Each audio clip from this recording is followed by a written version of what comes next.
Então, novamente, né, hoje a gente vai falar um pouquinho sobre os aspectos práticos, né, dos testes laboratoriais para avaliação da hemostasia. Bom, o objetivo dos exames, né, dos testes laboratoriais, dos testes in vitro ou in vivo, que são realizados para avaliar a hemostasia sanguínea, tem como objetivo identificar quais seriam as causas, né, de possíveis sintomas clínicos, por exemplo, um indivíduo que tem sangramento espontâneo, ou tem sangramento, ou tem hematoma, petequias, depois que tem algum processo traumático na pele, ou quando você escova e tem bastante sangramento, ou quando faz algum tipo de procedimento dentário, acaba tendo muito sangramento, ou fez uma cirurgia e acabou tendo muito problema de sangramento, né, de hemorragia. Então, a depender desses sintomas clínicos, né, esses exames aí da hematologia da coagulação vão ser importantes para avaliar, né, a possibilidade de ocorrência dessas doenças, dessas alterações clínicas. Ou identificar, ou seja, diagnosticar, auxiliar o diagnóstico clínico, né, para o médico, além de definir a intensidade desse defeito, né? Porque existem graus, né? Existem doenças hemorrágicas que são mais graves, tem outras que são mais leves, né? Não necessita de maiores acompanhamento clínico ou terapêutico, porque a questão da intensidade desse efeito vai depender do tipo de doença. Então, no geral, os testes vão ser utilizados para avaliar a presença diagnóstico, né, de doenças hemorrágicas ou trombóticas. Além disso, a avaliação laboratorial da hemostasia também é importante para avaliar e monitorar o paciente que faz a terapia antitrombótica, né? Existem pacientes que necessitam de utilizar anticoagulantes, né? São pessoas que já tiveram algum evento trombótico, aterotrombótico, e aí precisa sempre tomar aquele medicamento anticoagulante oral. Hoje existem várias opções no mercado, tem os anticoagulantes, heparina de alto peso molecular, heparina de baixo peso molecular, tem os anticoagulantes orais, que são inibidores da vitamina K, né, e tem os anticoagulantes mais novos aí, mais recentes. Então, os mais antigos, a utilização desse tipo de medicamento, ela exige o acompanhamento laboratorial persistente, né? A gente precisa, de fato, acompanhar de perto esse paciente, porque o excesso de coagulação, né, pode ter prejuízo para o paciente, assim como a anticoagulação inadequada também pode levar a um processo trombótico nesse paciente, que não é o que ele quer, né? Ele quer o contrário. Então, essa é a utilização desses medicamentos, então vai exigir essa monitorização constante. Então, por conta disso, há sempre essa solicitação médica para esse paciente, tá? Continuamente. Então, esse é o panorama, no geral, que a gente tem para avaliação dos testes da hemostasia sanguínea. E na verdade, então, quando você tem uma suspeita clínica, ou o paciente teve uma hemorragia súbita, né, que ele não esperava, quando o paciente tem alguma tendência hemorrágica, aí você desperta naquele clínico a pesquisa, né, e investigação desse tipo de alteração hemostática, tá? Ou, muito comum, antes de você realizar um procedimento cirúrgico, né, é muito comum o médico solicitar um TP, um TTPA, para avaliar como está o processo de coagulação sanguínea, tá? E, obviamente, o teste que é escolhido, vai depender da suspeita clínica, né? Não adianta você sair disparando a pedir qualquer tipo de exame, porque, na verdade, o exame ele tem que ser indicativo de alguma suspeita anterior, né? Porque senão não tem lógica, né? O que a gente percebe hoje no laboratório é justamente isso, porque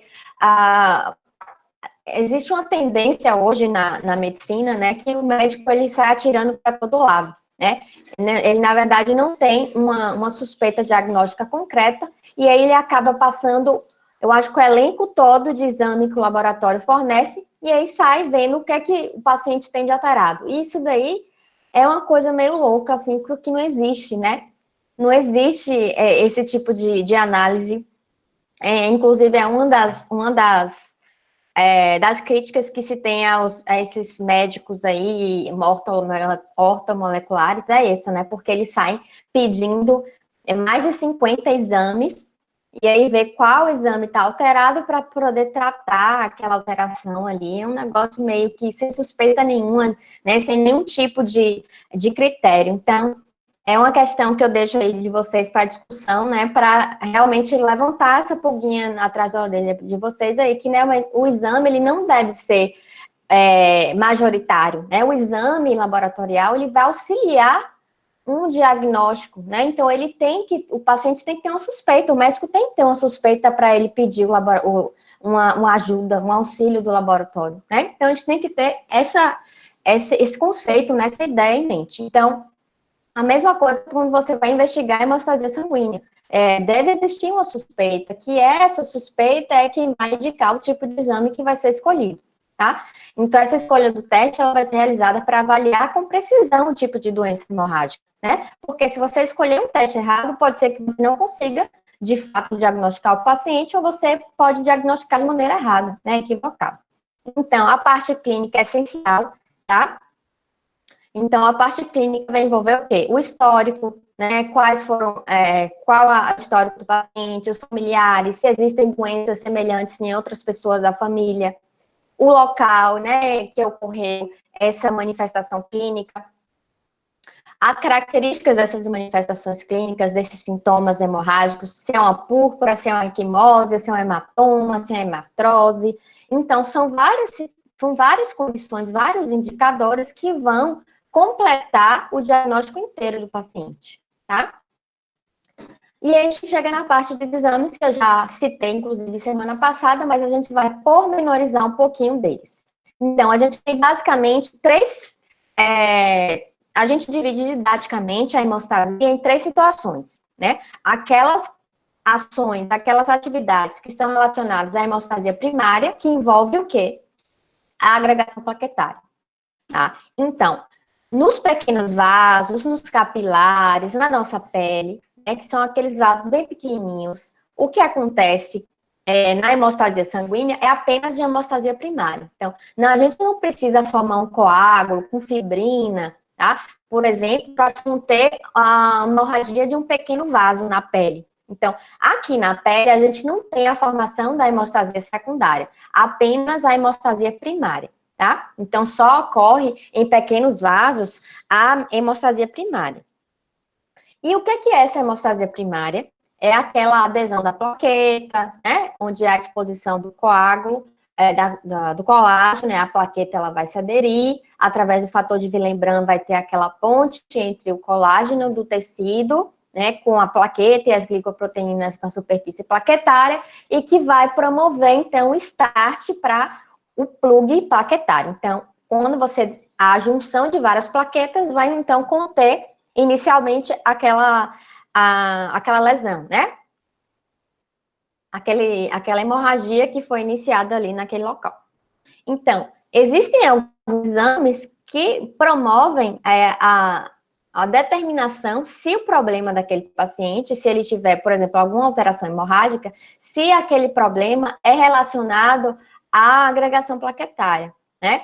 Então, para isso, a gente tem testes no laboratório que a gente avalia essa parte da hemostasia, que é a hemostasia primária.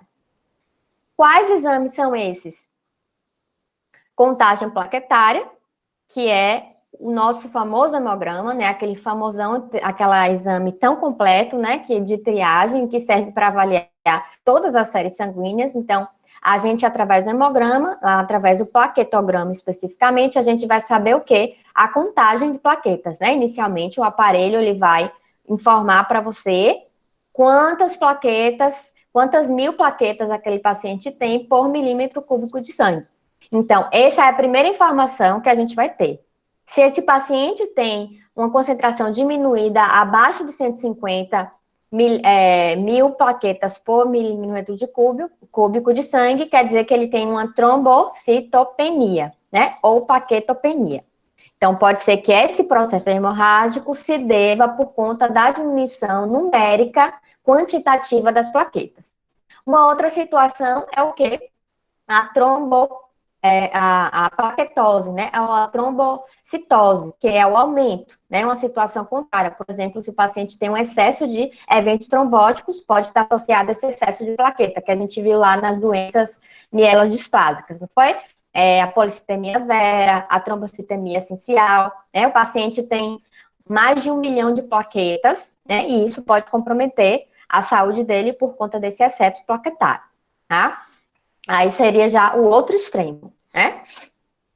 E além da contagem plaquetária, o hemograma também pode fornecer outras informações. Atualmente, os aparelhos de hematologia, eles evoluíram bastante, né? Então, além de você informar o número de plaquetas, tem outra informação lá, que é o volume plaquetário, tá? Ele dá uma ideia de qual o tamanho geral médio das plaquetas e a questão da distribuição, como se fosse, não tem o RDW dos eritrócitos, tem o RDW para as plaquetas, tá? Que avalia a distribuição de tamanho das plaquetas. Então, isso dá uma ideia de quê? Dá ideia de morfologia, né? Que também é importante. Às vezes o paciente tem um número ok de plaquetas, mas aquela plaqueta, ela não é funcional, né? Ela tem uma alteração morfológica. E às vezes o aparelho não informa isso. Não tem como a gente saber. A gente só vai ver quando essa amostra foi submetida à análise microscópica. Aí a gente pode ver na lâmina, por exemplo, a presença de plaquetas gigantes, né, macroplaquetas, plaquetas sem grânulos. Aí, dessa maneira, a gente pode liberar essa informação no laudo de que há a presença dessas plaquetas, dessas formas plaquetárias estranhas, né, diferentes, distintas do normal. E por conta disso, o paciente pode estar isso pode ser uma manifestação de alguma doença, né, da hemostasia primária, tá? Então, esse seria o primeiro exame, né, o que é mais básico, né, o primordial, para a gente começar a investigação. Aí a gente tem mais outros exames. O teste de sangramento, tá? O teste de sangramento que era antigamente, né, na verdade, existem 3 opções que são disponíveis. O teste no lóbulo da orelha, tá? Eu vou mostrar um vídeo para vocês daqui a pouco como é que funciona. E o teste da polpa digital, que é o teste de Duke, tá? Foi Duke quem inventou essa técnica, esse teste, tá? Só que ele está em desuso, tá? Ele não tem nenhuma utilidade prática clínica na clínica, porque ele sofre muita variação, tá? Principalmente na polpa digital, porque vocês vão ver que a premissa do teste é você fazer uma incisão, você fazer um furinho, né? Uma incisão com como se fosse uma agulha, né? Aquela mesmo teste que a gente faz para teste rápido, né? Testagem rápida. E aí você faz essa incisão com cerca de 1 milímetro de profundidade, aí você avalia o sangramento, né? A partir do tempo que você fez a acupuntura. Só que há muita variação e a padronização dessa técnica é muito complicada, então há muita variabilidade. Então a acessibilidade ela varia demais. Então é um teste que está totalmente em desuso. Por outro lado, o teste de IVE é um teste um pouco mais padronizado, que eu vou mostrar como é que ele acontece. Então hoje é preferível você utilizar o teste de IVE para fazer o teste de sangramento, tá? Que geralmente o normal é de 1 a 7 minutos, tá? Eu vou mostrar daqui a pouco como é que ocorrem os 2 tipos de técnica no laboratório. Já a agregação plaquetária geralmente acontece em laboratórios mais especializados, né? Que, por exemplo, um laboratório de referência para doenças hematológicas, por exemplo, na Bahia a gente tem o Hemoba, né? Mas nem todo, é muito raro você ter um laboratório um laboratório mesmo de análises clínicas que faça agregação plaquetária, muito difícil, né? Só mesmo esses laboratórios especializados em hemostasia, tá? Então, a agregação plaquetária exige, né, você ter um aparelho para isso, né, o agregômetro, para avaliar quando você coleta a amostra de diferentes formas do paciente, né? Você promove um plasma rico em plaquetas e outro plasma pobre em plaquetas, e aí você adiciona uma substância agregante, por exemplo, o colágeno, o ADP, o ácido araquidônico, e aí você vai avaliar em vários tempos, tá? Se está havendo a curva de agregação daquelas plaquetas daquele paciente. Então, é uma curva que é obtida. Então, é uma técnica que é um pouco mais trabalhosa, né? Exige um aparelho específico e, por conta disso, nem sempre é possível fazer, tá? Bom, além disso, existe a possibilidade da dosagem do fator de Van Willebrand, tá? Também, volto a dizer, nem todo laboratório faz, há alguns laboratórios mais especializados em hemostasia que permite, que tem disponível esse tipo de teste, né? O fator de Van Willebrand, ele acaba atuando tanto na hemostasia primária como na hemostasia secundária. Porque vocês se lembram quando eu falei da cascata de coagulação? O fator de Van Willebrand, ele atua tanto fazendo a ponte entre o tecido e a plaqueta, e entre as plaquetas, e ele também ativa o fator 8, que vai ser importante, né? Ele, na verdade, mobiliza o fator 8 em cima da plaqueta, que vai ser utilizada aqui no processo de coagulação, na segunda fase da coagulação, que é no processo de amplificação da resposta. E ainda existe a possibilidade, através da citometria de fluxo, né, que é o que tem de mais moderno hoje, em termos de técnicas laboratoriais, que mede ou vê a concentração das glicoproteínas, que são aquelas moléculas que ficam expressas na superfície da plaqueta, que são essenciais para o processo de coagulação, tá? Inicialmente, o processo da agregação plaquetária. Essas glicoproteínas, elas se ligam ao fator de Van Willebrand, se ligam ao epitélio endotelial, né? E acaba promovendo melhor a agregação plaquetária. Então, existem doenças hereditárias genéticas que o paciente, ele não tem essa glicoproteína, especificamente algumas que eu vou falar daqui a pouco, e aí, por conta disso, ele acaba tendo petequias, né, púrpura. Então, o paciente acaba tendo aquelas manchas roxas na pele por qualquer trauma, né, que ele tenha na pele, tá?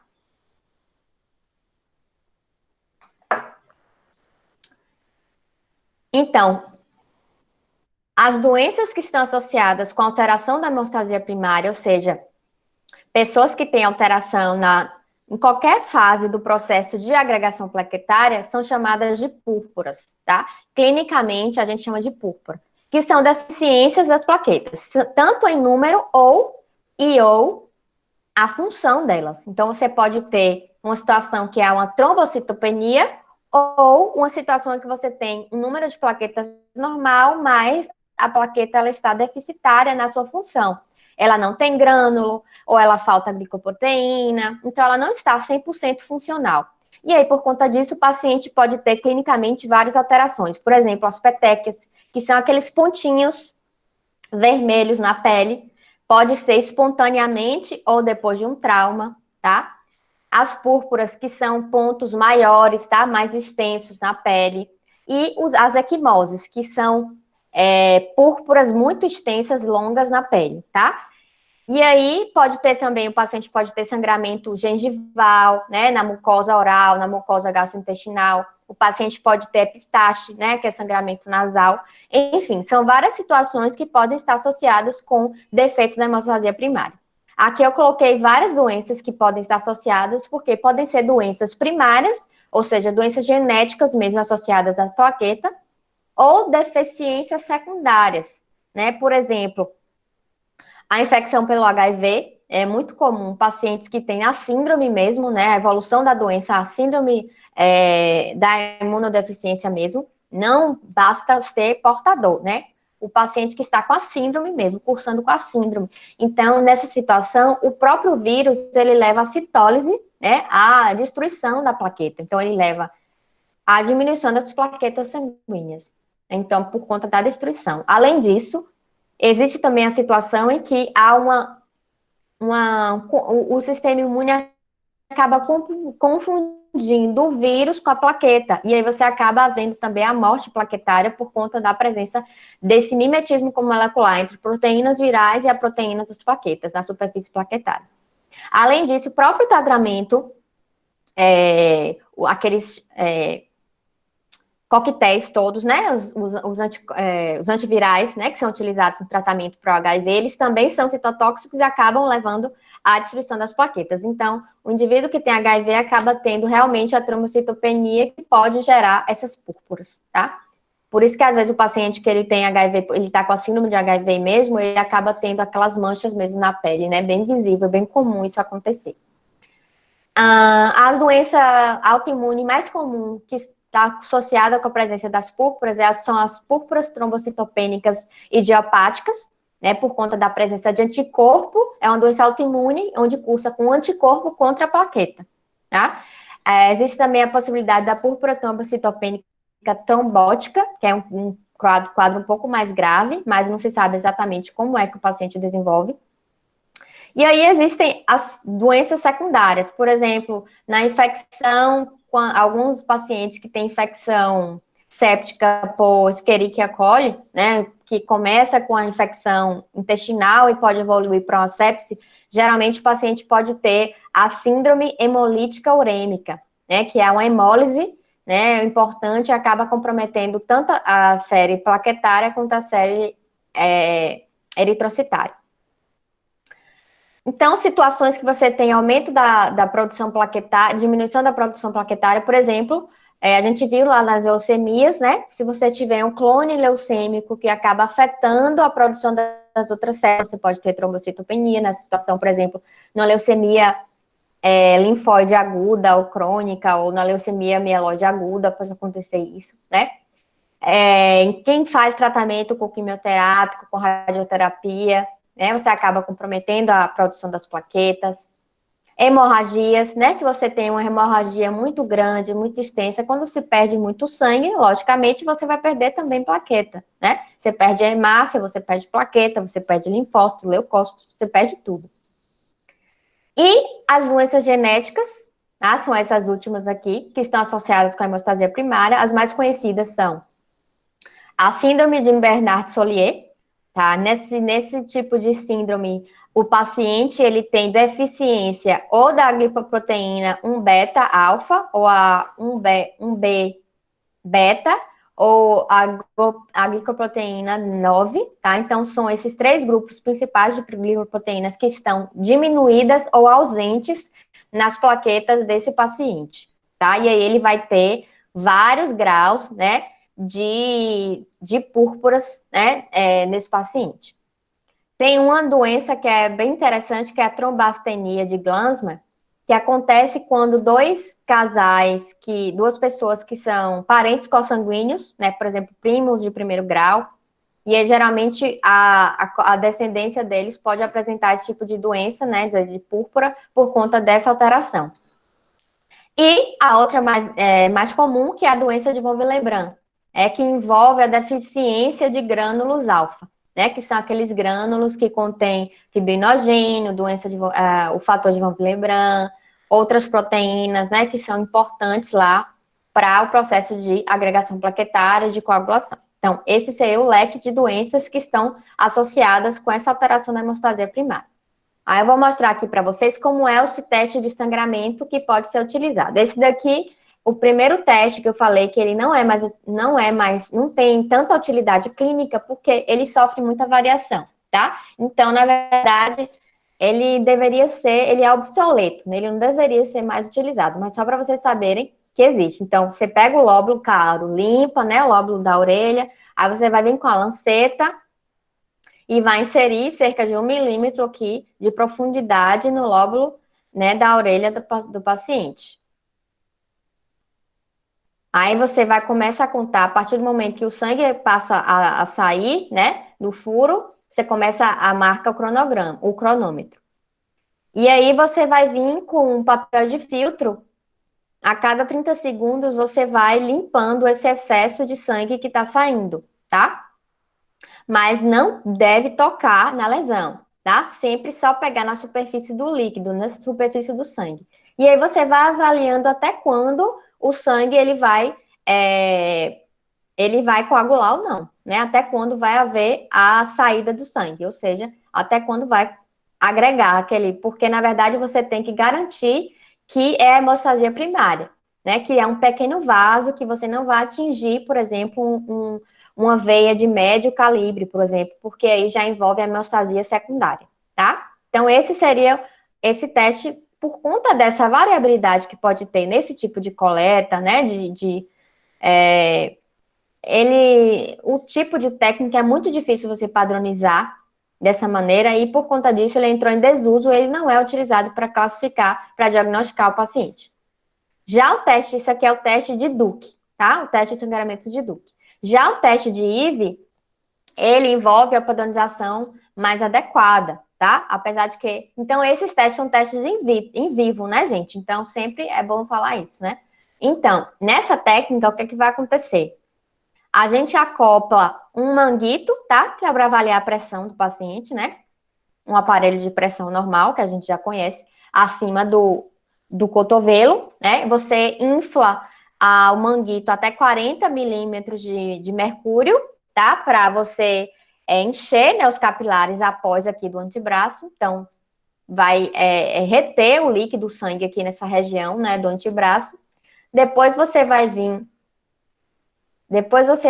com a lancetazinha que é padronizada, tá? Para esse tipo de técnica, que é como se fosse uma lanceta, mas a incisão ela acontece de maneira mais padronizada, né? Com esse tipo de lanceta que é específica para esse teste. Então, geralmente a gente faz 3 furinhos, que é para a gente fazer a média, se ocorrer algum problema entre eles, tá? Porque a gente tem que sempre evitar e escolher o local onde não há nenhum vaso visível, tá? Nenhuma veia visível, porque você não pode realmente atingir uma veia, né? Uma veia um pouco mais calibrosa, porque você só quer avaliar a hemostasia primária. Então, tem que ficar claro isso na cabeça de vocês. Então, é no máximo até 1 milímetro da superfície, que é realmente para garantir a hemostasia primária. Aí você começa a marcar o tempo depois que começou a sair, fez a incisão, né? E aí você vai vir, a cada 30 segundos, vir com papel de filtro. Cadê o papel de filtro? Ela vai vir com papel de filtro, ó, e vai fazendo, vai enxugando esse excesso de líquido, de sangue. Também não deve tocar na pele, tá? Não deve tocar no local. Então, você vai colocando esse papel de filtro, né? E vai recolhendo essas gotas a cada 30 segundos. Né? Você vai observar que as gotas, que a mancha, ela vai diminuindo com o tempo, né? Sugerindo que está havendo, né, a agregação das plaquetas ali. Então, você vai fazendo isso até que o processo acabe, né? E aí, quando parar, você vai anotar o tempo o tempo que passou, né, do início até esse momento, e você vai fazer a conta, né, de quantas manchas foram obtidas e multiplicar pelo tanto de tempo, tá? Então, esse seria o teste de IVE, e o normal é de 1 a 7 minutos, tá bom? Então, também a variabilidade é bastante grande, né? Mas essa é o tipo de técnica que tem para a gente avaliar o teste de sangramento. Bom, agora falando um pouquinho sobre a hemostasia secundária, a gente tem, então, logicamente, a hemostasia primária, como eu falei, ela se restringe, por exemplo, aos vasinhos, aos capilares, né, os vasos bem pequenininhos, então é suficiente a hemostasia primária. Mas nos vasos de médio e grande calibre, nas artérias, nas veias maiores, a hemostasia primária não é suficiente para conter hemorragia. Então, você precisa da formação da fibrina, né, do coágulo. Então, para a formação do coágulo, além da hemostasia primária, que deve se iniciar lá na plaqueta, a gente tem que ter toda aquela cascata de coagulação até formar a trombina, que vai transformar a fibrinogênio em fibrina. Então, a gente tem no laboratório vários exames que a gente vai avaliar essa cascata de coagulação, para a gente saber se o paciente tem alguma alteração a nível de fator de coagulação, né? Se ele tem a coagulopatias, que a gente vai falar daqui a pouquinho o que é.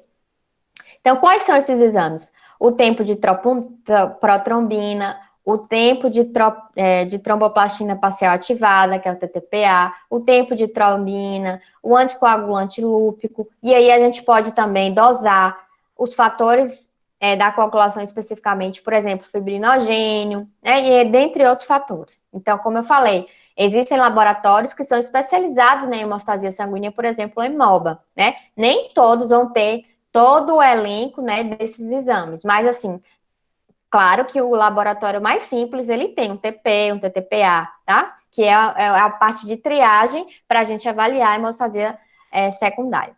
E os testes relacionados ao processo final, que é a hemostasia terciária, são aquelas técnicas que vão avaliar aquele processo fibrinolítico, né? Porque o nosso sistema de coagulação, ele é inteligente, porque o próprio, quando você tem a atuação, a ativação da trombina, o processo acaba tornando-se autocatalítico. Então, ele mesmo vai se autoativando.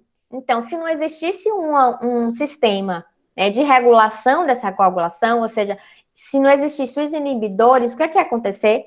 A gente ia ter coagulação o tempo todo, então a gente ia ter vasoclusão, né? Então, os nossos vasos iam se obstruir o tempo todo, porque essa coagulação não ia parar nunca.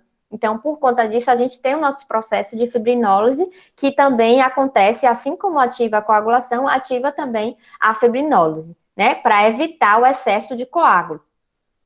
Então, existem algumas técnicas que também são utilizadas, mas a que a gente mais conhece hoje é o dedímero, né? Que é para a dosagem dos produtos de degradação da fibrina, um deles é o dedímero.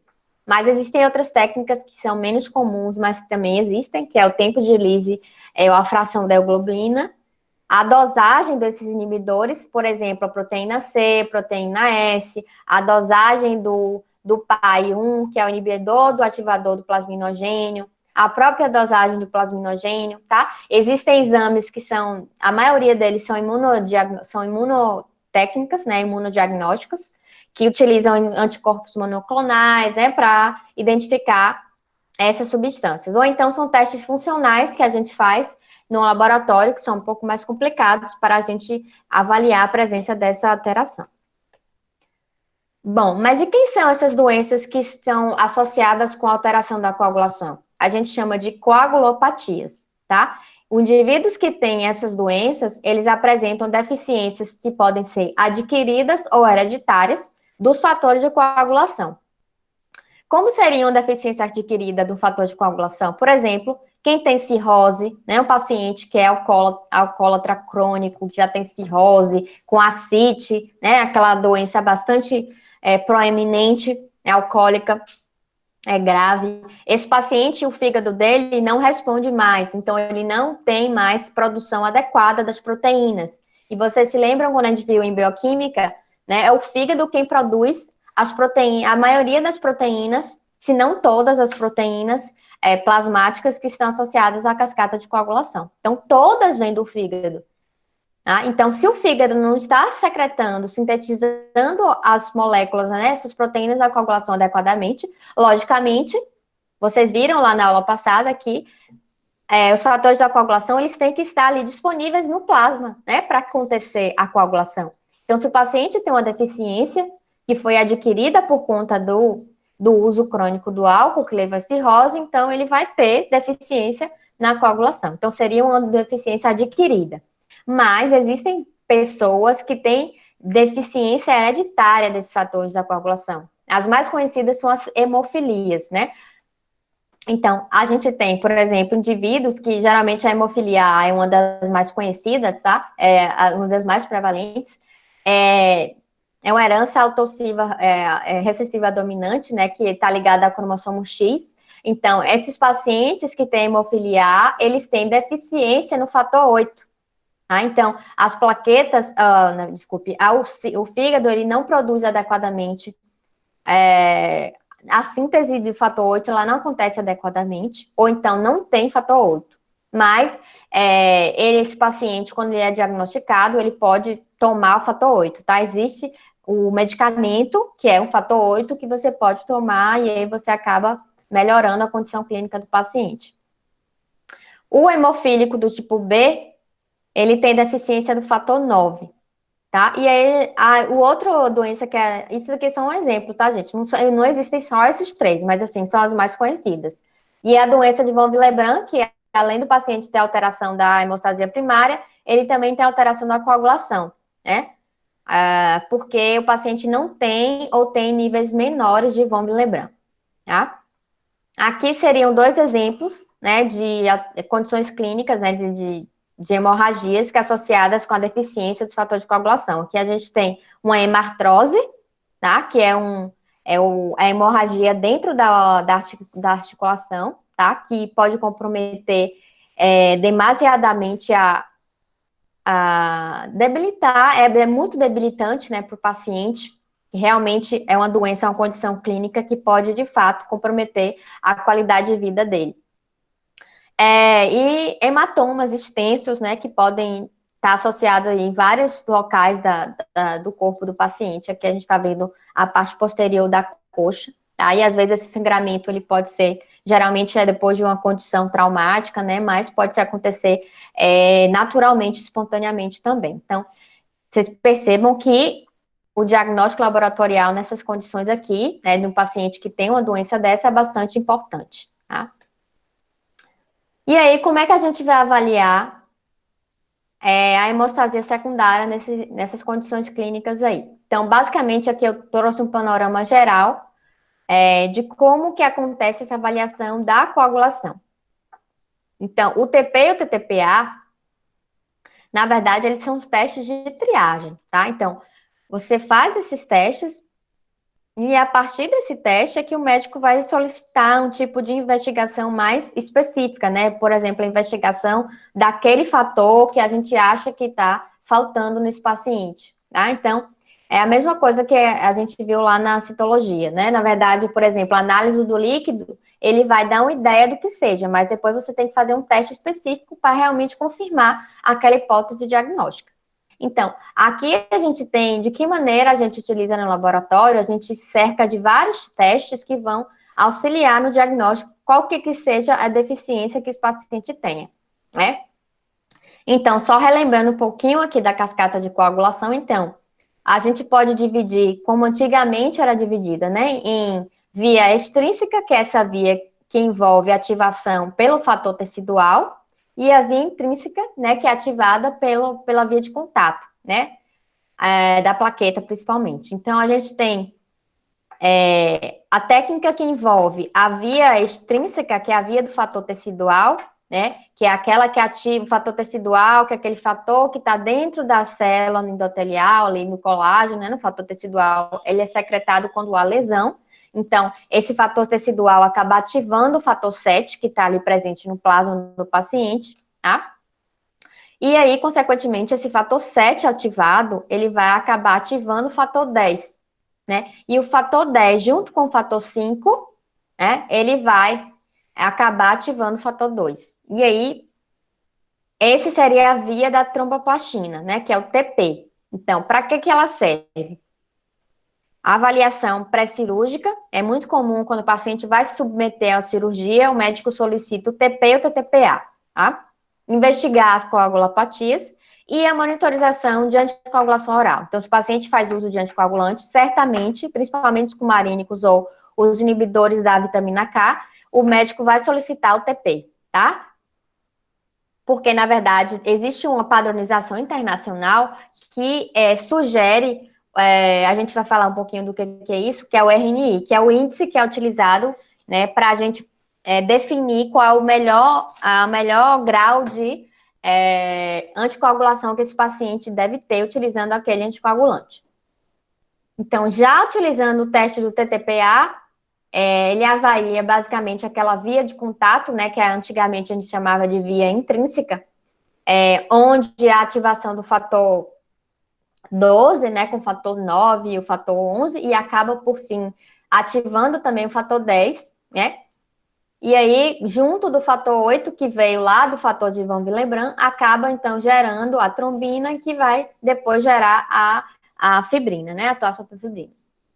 Então, o TTTPA, a diferença...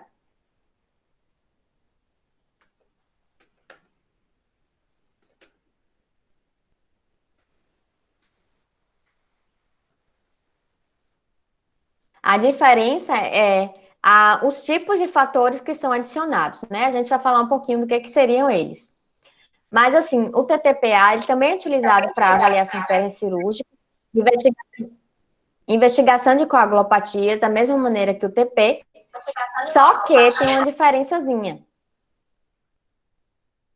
A monitorização de anticoagulante na cascata do TTPA, é só para heparinas, para quem faz o uso de heparina de alto peso molecular, né? Por conta mesmo do tipo de cascata que ele está envolvido, né? Enquanto que o TP é para os anticoagulantes que inibem a vitamina K, a TTPA, a via do TTPA, é para quem usa heparina de alto peso molecular.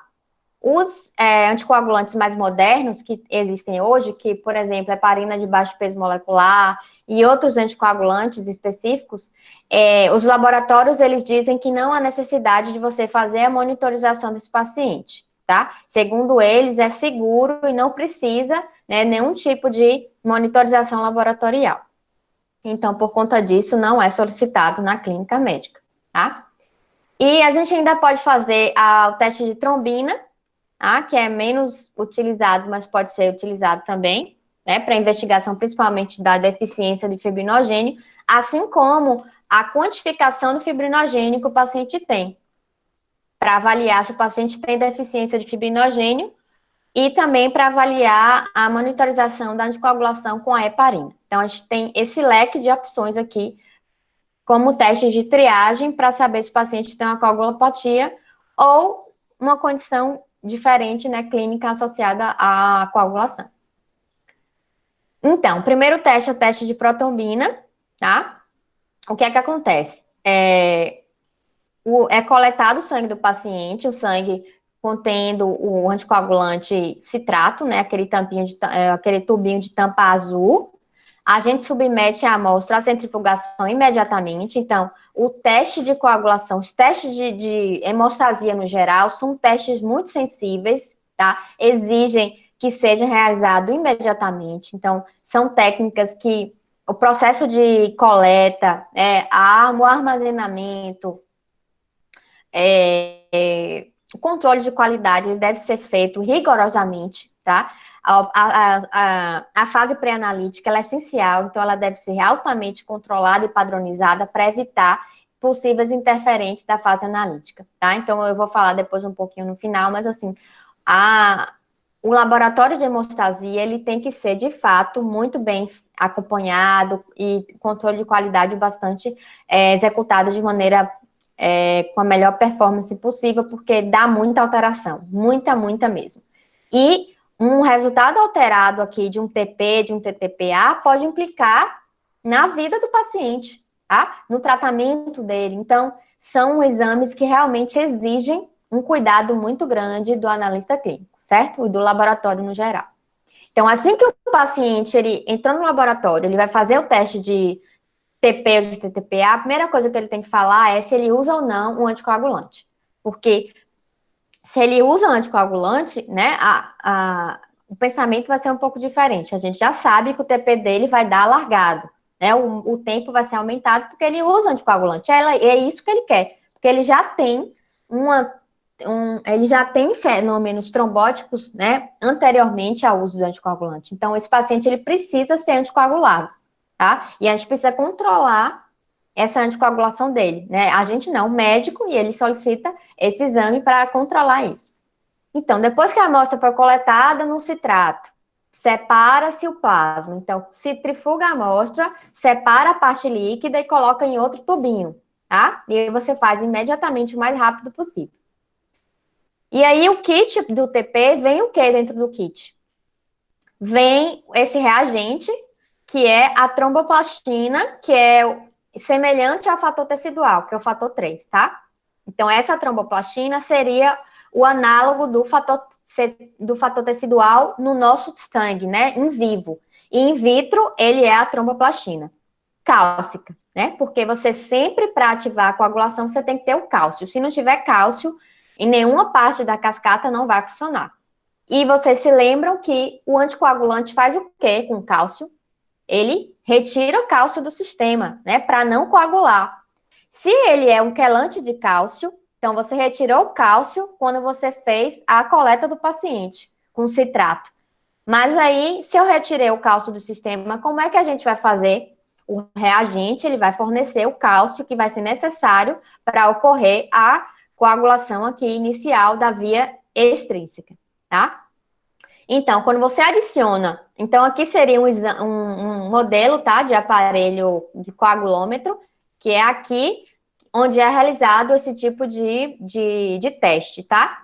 Antigamente, eu vou mostrar até um vídeo daqui a pouquinho, antigamente fazia-se manual. Você colocava o plasma, pegava uma quantidade do plasma do paciente, colocava o reagente, que é a tromboplastina cálcica, e aí você ia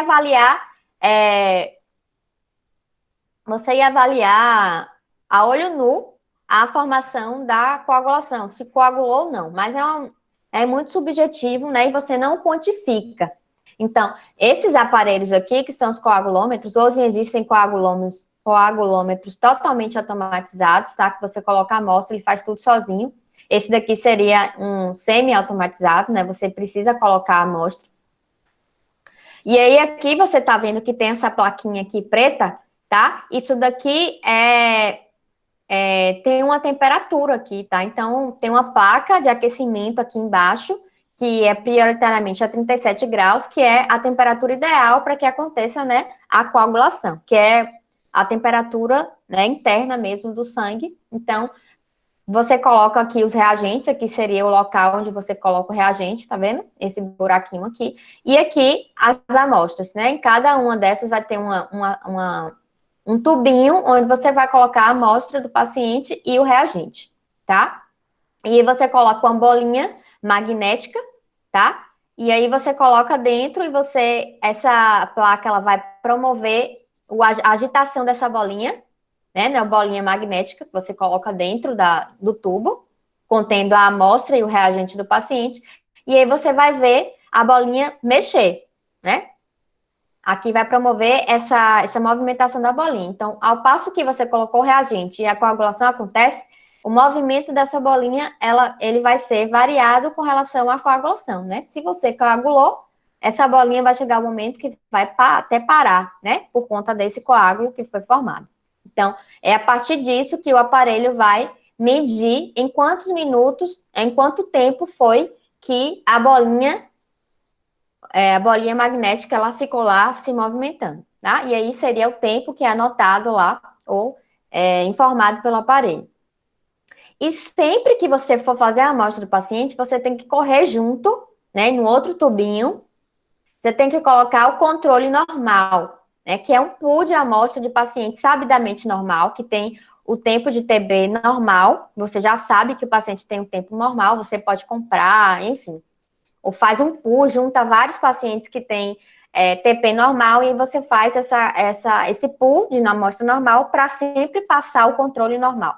E aí você libera o resultado de que maneira, né? Para paciente que não faz uso de anticoagulante. Você libera o valor do que foi o normal, por exemplo, 2 segundos, mais ou menos 2 segundos. Então, esse seria o valor que você vai liberar, tá? 3 minutos, mais ou menos 2 segundos. Já no caso do paciente que faz uso de anticoagulante oral, como ele vai ter um TP alargado, porque se ele já tem um anticoagulante normal, se ele utiliza um anticoagulante, o que é que o anticoagulante vai fazer? O anticoagulante, ele inibe os fatores de coagulação que dependem da vitamina K. O fator 7, né, o fator 9, o fator 10. Então, vários fatores da coagulação dependem da vitamina K. Então, se o paciente utiliza um anticoagulante que inibe eles, o que é que vai acontecer? Vai demorar mais para acontecer a coagulação, né? E por conta disso, esse tempo ele vai ser alargado. E por que que a gente utiliza esse índice aqui, que é o índice, a Relação Normatizada Internacional, que é o RNI. Então, se vocês verem um exame de vocês de protrombina, sempre vai ter esse resultado, o controle normal, mais ou menos 2 segundos, mais o RNI. E o que é que essa informação me dá? Quanto maior o RNI, maior a anticoagulação do paciente, porque esse RNI é utilizado principalmente, é uma maneira que as organizações internacionais encontraram de padronizar a anticoagulação do paciente. Por exemplo, para quem usa anticoagulantes orais, você tem a padronização. Então, o ideal é que o paciente fique entre 2 e 4, tá? Abaixo disso, quer dizer que a anticoagulação não está adequada, tá? Porque aí quer dizer que o paciente não está tomando anticoagulante suficiente, porque ele precisa estar bem anticoagulante para evitar eventos trombóticos, tá? Então, basicamente, esse RNI, toda vez que a gente abrir um kit, né, do TP, a gente calcula o EASY, né, que é a partir desse EASY que a gente calcula o RNI, que é o EASY é baseado no controle normal, né? A gente faz geralmente 20 pacientes normais para a gente calcular a média desse índice. Tá? E aí a gente faz a medida do paciente dividido por esse EASY. Aí você tem o RNI. Bom, e aí vocês me perguntam, qual a diferença, então, quais são os fatores de coagulação que é medido no tempo de protrombina? Todos os fatores que são associados àquela via extrínseca. Então, aquela via do fator tecidual. Então, o fator 7, né, o fator tecidual, o fator 10, né, o fator 5, a própria tromboplastina, que é o fator 3, né, a protrombina e o fibrinogênio. Então, são esses fatores aqui que a gente mede no tempo de protrombina. Então, se o paciente tem deficiência do fator 7, ele vai ter o TP alterado. Se ele tem deficiência do fator 10, 5, da protrombina ou do fibrinogênio, ele também vai ter um TTPA alterado, porque esses fatores aqui fazem parte da via comum. Então, acontece tanto na via do fator tecidual e também acontece na via de contato, que é aquela via que antigamente a gente chamava de via intrínseca, tá? E o TTPA, a diferença é um pouquinho só na técnica e nos reagentes, tá? Enquanto que no TP a gente acrescenta apenas no reagente a tromboplastina cálcica, aqui no TTPA a diferença é que a gente coloca um imitador, vamos dizer assim, do fator da via de contato, que é o ácido elágico, tá? Que é um ativador do ácido elágico, e a cefalina, que é como se fosse o análogo do fosfolipídio plaquetário, tá? Então, ele substitui como se fosse a plaqueta, né, na superfície lá plaquetária. Só que aqui você coloca, em 3 minutos, você coloca o plasma do paciente junto com esse reagente aqui, 3 minutos na plaquinha, tá? Coloca 3 minutos aqui no tubo e deixa aqui por 3 minutos nesse aquecimento. Depois dos 3 minutos, você acrescenta o cálcio, tá? Por que que acontece isso no TTPA? Porque, ó, vocês percebam que a via do TTPA, que é a via intrínseca, ela é muito mais longa, né? Envolve mais fatores, enquanto que a do TP, ela é bem mais rápida, né? Você só ativa o fator 7, que ativa o fator 10 e pronto. Aqui não. Aqui na via do TTPA, ela é longa. Ativa o fator 12, depois ativa o fator 11, depois o fator 9. Então, demora mais. Então, até acontecer a ativação do fator 10, é um processo mais demorado. Então, só depois, no final, é que a gente acrescenta o cálcio, né, para realmente haver o processo final da cascata, tá? No TTPA, o controle, ao invés de ser o controle normal mais 2 segundos, como é lá do TP, é mais 5 segundos a mais, tá? E aqui a gente também tem um índice, que é o índice R, que a gente calcula o TTP do paciente dividido pelo TTP do controle, ou de um pool de amostras normais.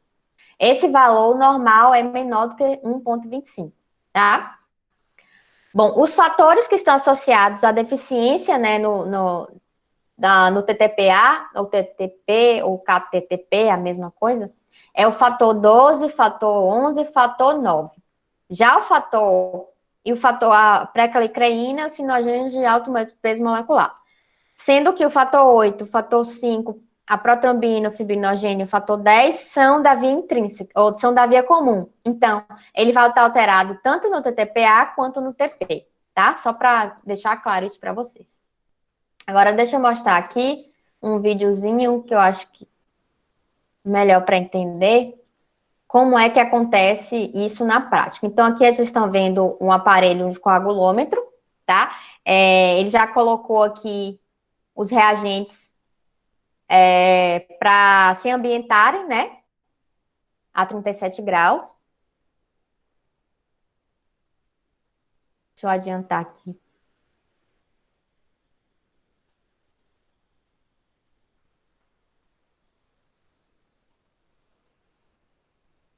Ah, a internet ajuda.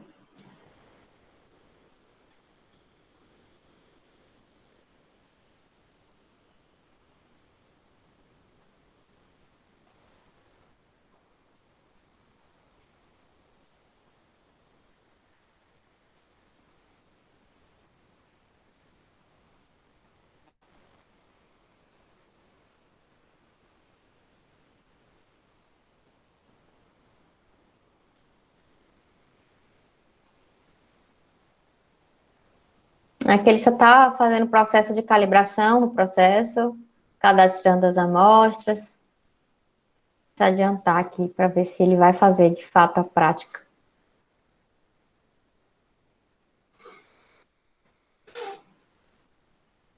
A internet não está ajudando hoje.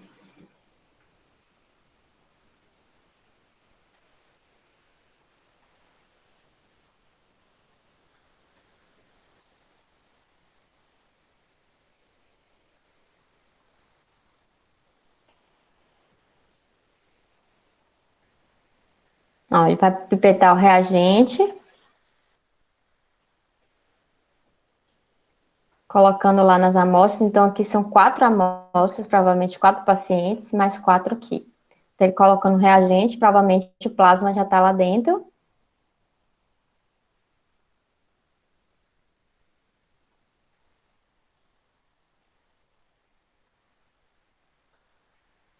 Aí, ele deu o start lá para contar.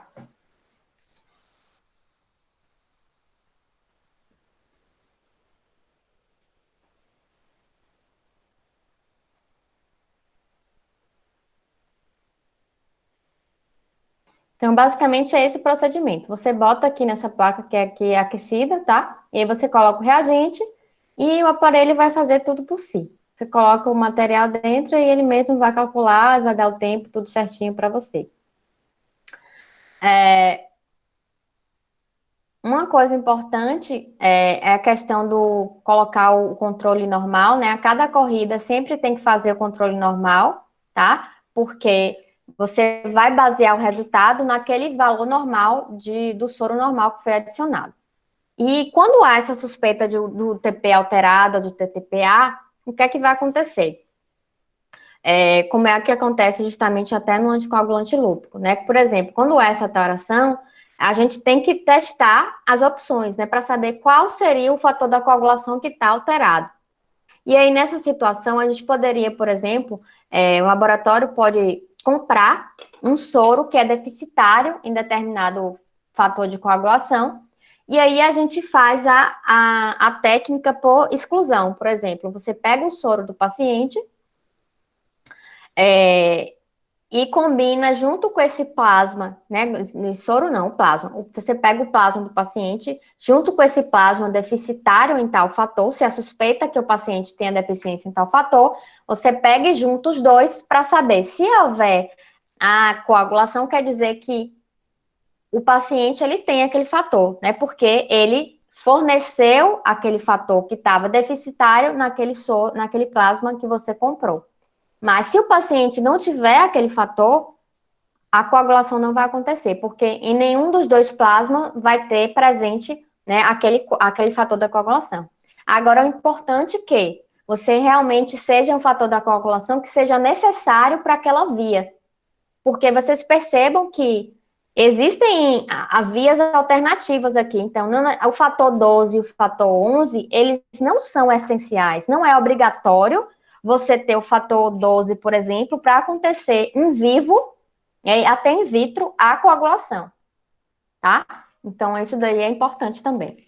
Então, isso daí é uma coisa interessante, porque você faz, por exemplo, um anticoagulante lúpico, que é uma situação em que você tem a presença de anticorpos que interferem, por exemplo, no fosfolipídio, né? Então, você faz o TTPA, tá?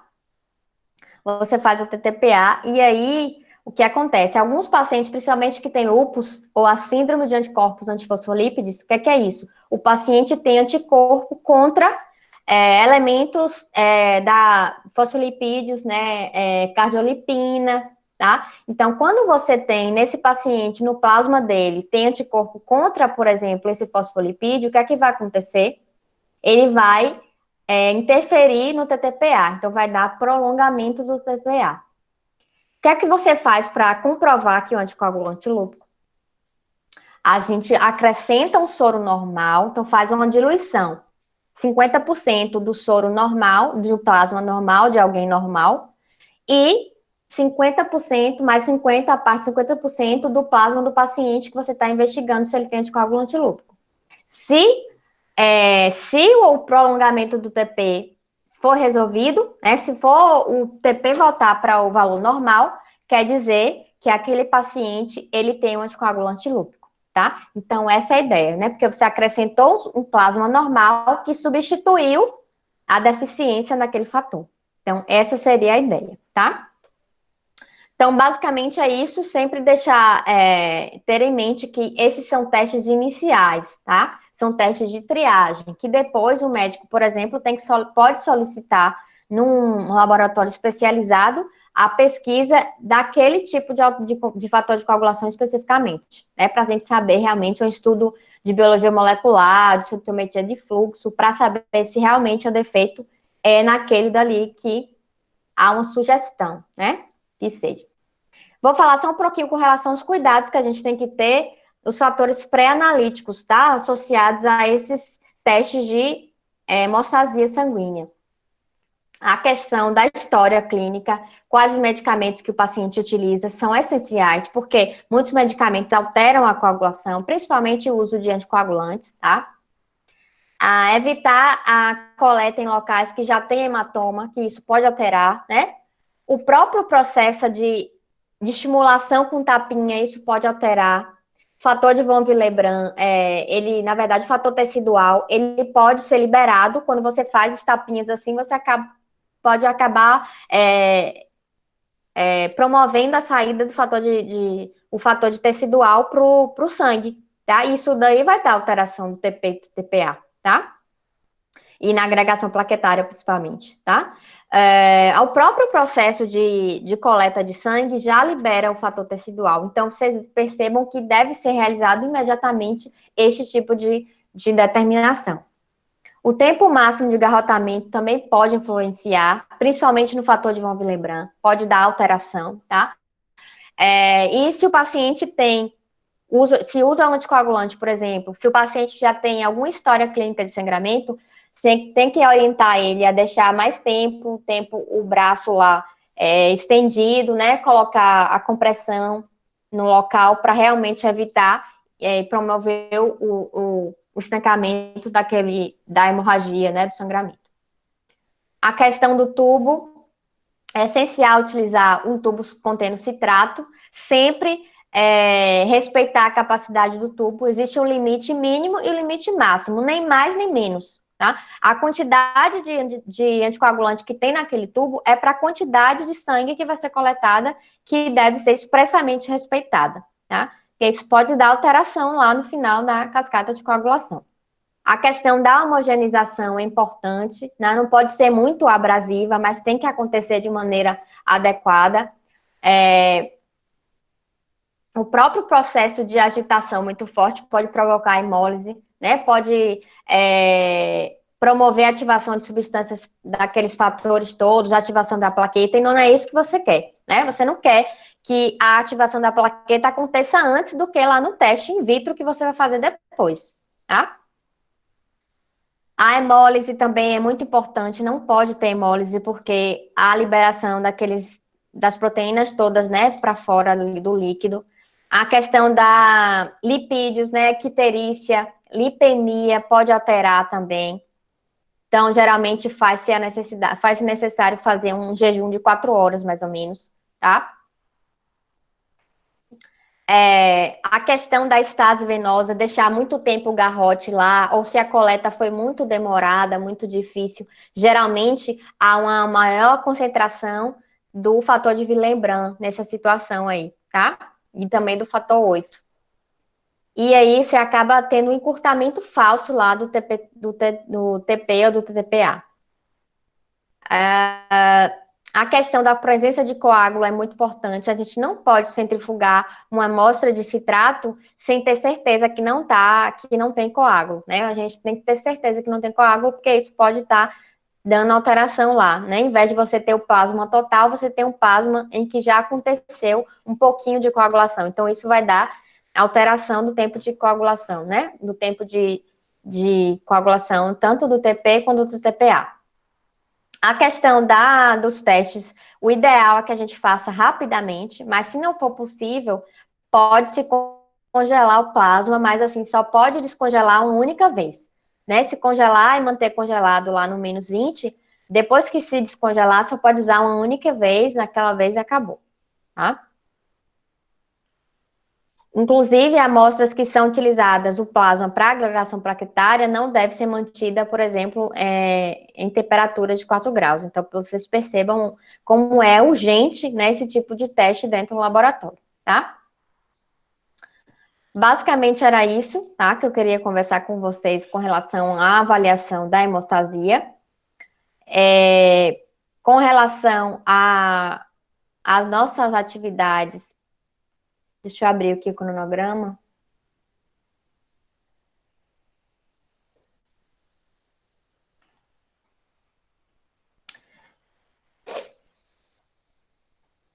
Então, vocês devem ter visto lá no Google Class que eu postei uma atividade, tá? Sobre imunometologia. Eu botei um capítulo de um livro relacionado com esse assunto, tá? Bem interessante. Então, vai ser a outra atividade, né, que vai fazer parte da avaliação processual. Então, são duas atividades. Uma atividade sobre avaliação da hemostasia, e o coagulograma, que eu acho que eu botei lá, deixa eu ver. Deixa eu abrir aqui o Google Class.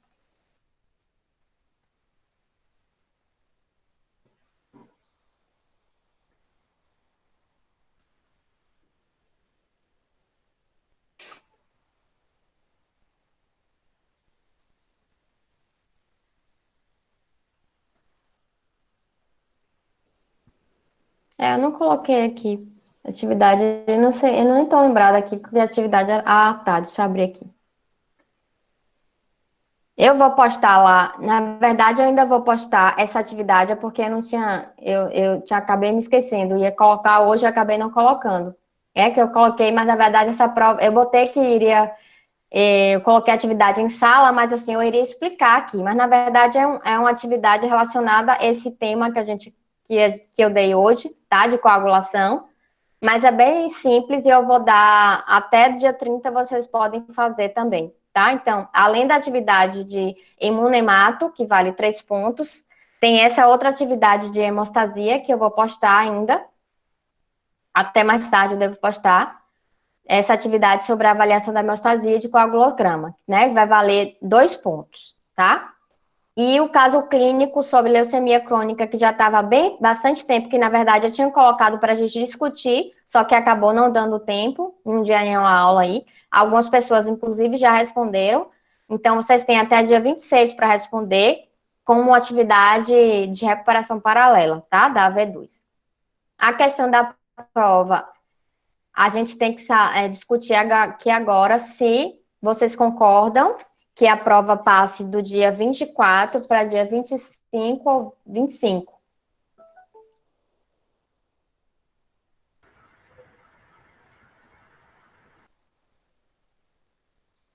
E aí? Professora, deixa eu falar uma coisa, está ouvindo? Tô. A mudança de um dia, acho que não é muito viável, porque quem faz dia 24, tanto faz dia 25. E foi feito no grupo de líderes uma pesquisa que eu solicitei, o pessoal da manhã também responderam, concordaram com a mudança, porque se for só depender da turma da agora da noite, não vai ter nem o que discutir, porque já ficou decidido da outra vez que pediram aí, as 3 que pediram, está aí repetindo. Então, a gente conversou com as líderes, né? Para conversar com a turma.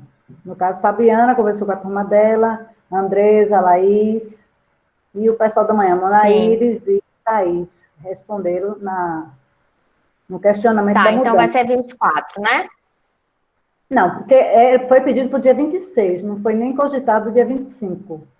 Então, a maioria que responderam preferiram que mudasse para o dia 26. Só a turma de Laís e a de Andresa que não concordaram. Os outros Mas estão concordaram. falando 24 aí. Não, 24 já era a data que você tinha colocado. O pedido era para o dia 26, entendeu? Gente, para mim não importa, 25, 26, Mas 24, é não isso, vai ter porque diferença. eu fiz o pedido no grupo dos líderes e as líderes conversaram com a turma, só duas turmas que não concordaram. Aí fica a sua escolha. Passei para a Rutiné disse que você decidiria. Agora, Eu disse a ela que...